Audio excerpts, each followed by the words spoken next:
Hello, my name is Reverend Dr. May Elise Cannon. Today is day 528. It's Monday.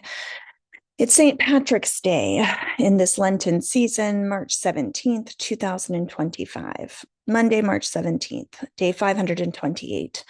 Much has happened over the weekend, and as the week is about to begin, what happened to President Trump being the president who is going to bring peace to the Middle East and be the president of peace?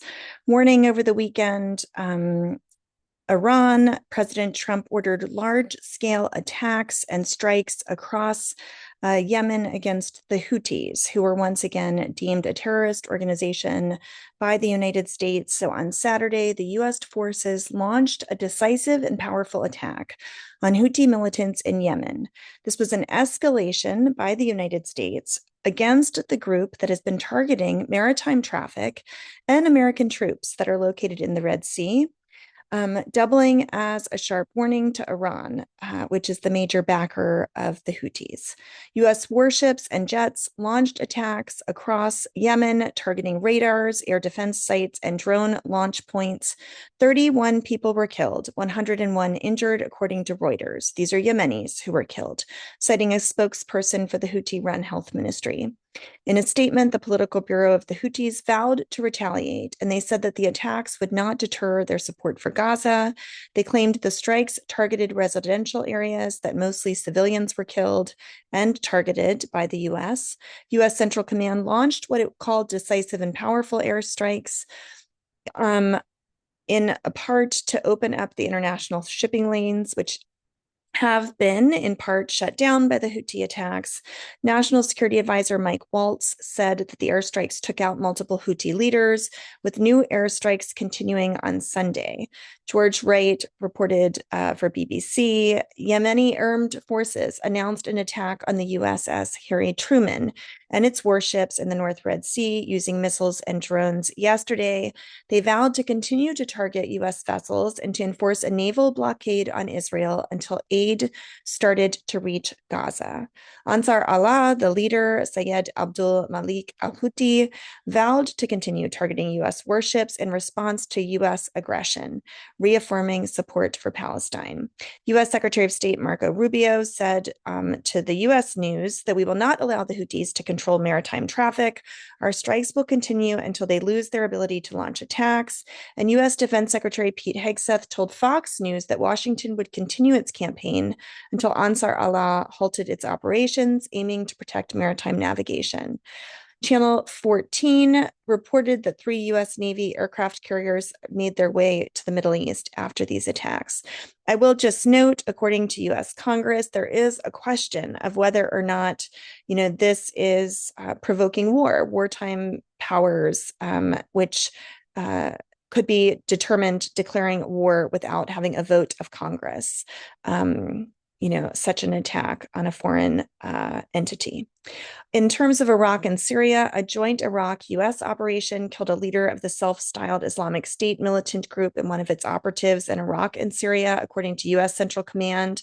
That was also before the weekend on Friday. And the U.S. military brokered a deal to bring Kurdish fighters and the new Damascus government together. So we talked about that deal happening last week, but now it's been announced that the U.S. was behind that with the goal of stabilizing the country of Syria, heading off a return to a civil conflict that could complicate matters in an effort to curb the rise of the self-styled Islamic State militant group, which is a threat to, the new Syrian state. Or the new government that's running Syria.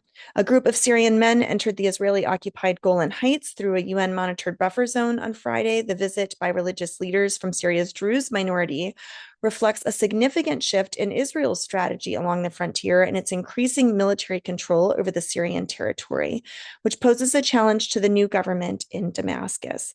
You'll recall that Israel has called for the new Syrian government to demilitarize.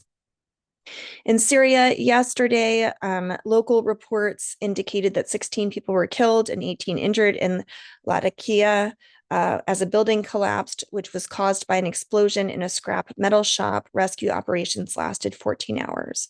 In Ron Waltz said yesterday that all options are on the table when asked whether or not there would be a military response against Iran and whether or not that would be considered either in relation to its support for the Houthis or in its potential development of nuclear weaponry. In response, Iran's foreign ministry said that the U.S. government has no authority or business dictating Iranian foreign policy. That era ended in 1979. Iran is employing aerial drones, facial recognition systems, and a citizen reporting app to enforce mandatory hijab laws and to punish women who defy the current dress code. In terms of Israel and Hamas, Israeli Prime Minister Netanyahu announced yesterday his intention to dismiss Ronen Bar as the head of the Shin Bet domestic security agency that will seek cabinet approval for this major move next week. No Israeli government has ever removed the head of Shin Bet in Israel. This decision comes as the agency investigates two of Netanyahu's advisors over allegations that they received payments from Qatar during the war. 8 charity workers were killed in Israeli strikes in North Gaza on Saturday, according to the UK-registered Al Khair Foundation. The Israeli military said it struck 2, quote, terrorists who posed threats to Israeli troops, end quote, and that it targeted additional terrorists who had arrived on the scene. The charity rejected the allegation that members of its teams were terrorists. The U.S. envoy to the Middle East, Steve Witkoff, told CNN that Hamas's ceasefire proposal was unsuitable for negotiations and emphasized the release of Palestinian prisoners and 5 hostages. He warned Hamas to act rationally, pointing to U.S. actions against Houthis. Responding to the proposal to extend the ceasefire, Hamas had said on Friday it is prepared to release a U.S.-Israeli hostage and the bodies of 4 dual nationals. The release would be conditioned on Israel abiding by the terms outlined in the multi-phased ceasefire that was previously agreed to in January. Exclusive on Friday, AP News revealed that the Trump administration had sought 3 possible locations in Africa for Palestinians from Gaza to be relocated to: Sudan, Somalia, and a breakaway region of Somalia known as Somaliland. These were identified as potential locations, also potentially Syria as possible locations to resettle Palestinians from Gaza. A senior Syrian official said they were unaware of any outreach about the plans by the U.S. government or Israel, while Somalia's ambassador to the U.S. also denied receiving such contacts. But because Sudan and Somalia and the breakaway region of Somalia, known as Somaliland, is poor, there have been a question. All of those locations are also racked by violence. And so the proposal casts doubt on Trump's stated goal of resettling Gazans to, quote, a beautiful area, as his initial proposal had indicated. Meanwhile, in Lebanon, yesterday, 2 civilians were killed by Israeli drone strikes. This was in South Lebanon. There was also an Israeli airstrike that targeted a house, killing 1 civilian and wounding another. There was an Israeli airstrike that targeted prefabricated homes in South Lebanon, followed by Apache helicopter strikes, which targeted the town 3 times, while a drone dropped a stun grenade near a civilian in the town square with no reported injuries. These were reports that I got directly from on the ground. Hezbollah denied involvement in border clashes after Syria's defense ministry accused it of ambushing and executing Syrian soldiers, while local sources reported deadly skirmishes between Syrian troops and Lebanese residents in Hermel. And Lebanese army handed over 3 Syrian fighters' bodies to the Lebanese Red Cross at borders with Syria. The MP, Ali Fayed, affirmed that Lebanon would never normalize ties with Israel, condemning Israeli aggression and U.S. hegemony, and stressing that the resistance remains unwavering in defending sovereignty and liberating occupied land. The former Progressive Socialist Party leader, Walid Jumlat, urged Syria's Druze to resist division attempts and called for resetting Lebanese-Syrian relations and demarcating the borders. In Gaza, an Israeli drone struck and killed 3 people and injured 3 others in Wadi Gaza during their gathering of wood. Israeli army reports that the men were killed after their planting of an IED in the area in the Al-Barej camp. Immigration authorities This is in relation now shifting to the United States. Immigration authorities announced the arrest of a second activist who participated in pro-Palestinian demonstrations last spring in Columbia at the university. The Department of Homeland Security claims that Laka Jodia, who's a Palestinian from the West Bank, overstayed her student visa. Also, a professor at Brown University Medical School has been deported from the US following a visit to her home country of Lebanon last month.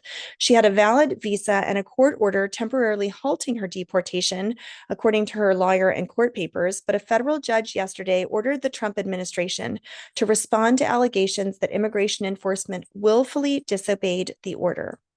As South Africa has been such an ardent supporter of Palestinian human rights, it's worth noting that the Secretary of State, Marco Rubio, said on Friday that South Africa's ambassador to the United States is a race-baiting politician who is no longer welcome in the country, after the diplomat accused President Trump of promoting global white supremacy. This move is the latest of tension since the Trump administration halted aid to the South African nation last month. Since today is St. Patrick's Day, and much of my personal heritage comes from Ireland, I'm a third-generation Irish American. I thought that I would close with the prayer of St. Patrick that says this: may this be a prayer for those of us who are here and those who are not here with us. Christ be with me, Christ within me, Christ behind me, Christ before me, Christ beside me, Christ to me, Christ to comfort me and restore me. Christ beneath me, Christ above me, Christ and quiet, Christ in danger, Christ in the hearts of all that love me, Christ and mouth of friend and stranger. Amen.